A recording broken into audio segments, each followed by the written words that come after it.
गोपाल दास नीरज एक ऐसा नाम है जिसने हिंदी गीत को एक नई पहचान दी है, एक नव्य स्वर दिया, एक नई चिंतन दृष्टि दी। इसलिए गोपाल दास नीरज को हिंदी गीत का ऋषि कहा गया। नीरज जी हमारे इटावा जनपद के बहुमूल रत्न थे। वे ऐसे पुष्प थे जिनकी सुगंध पूरे देश में फैली। हिंदी सिनेमा और हिंदी काव्य मंच दोनों उनसे उपकृत रहे।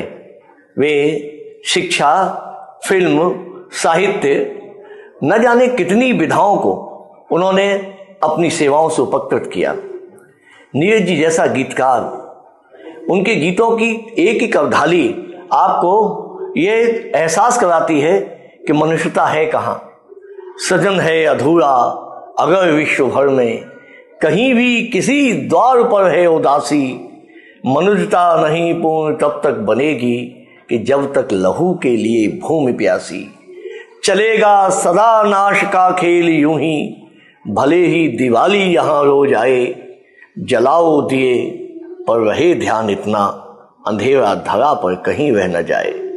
यह एक सच्चे गीतकार की अपनी अभिव्यक्ति है कि अगर कहीं अंधेरा है, एक नहीं हर उदास निराश व्यक्ति को उनके गीतों ने शक्ति प्रदान की, संबल दिया।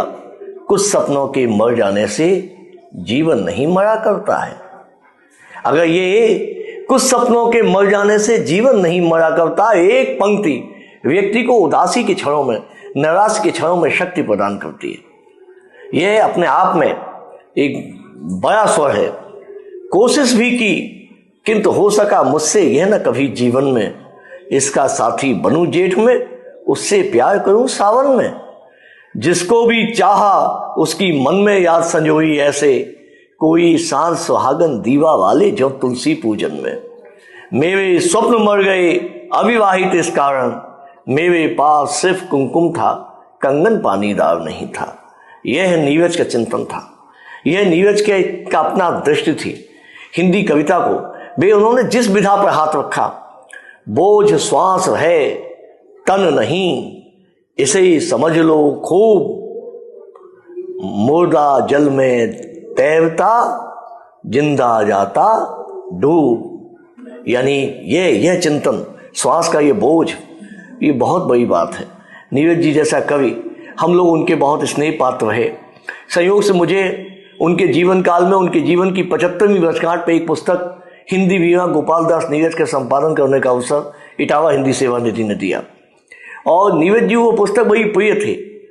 इटावा में आए तो उनका ठिकाना नारायण स्वामी जी की दुकान पर रहता था, जहां उनके पास बैठकर उनसे बहुत कुछ सुना, सीखा, समझा लोगों ने।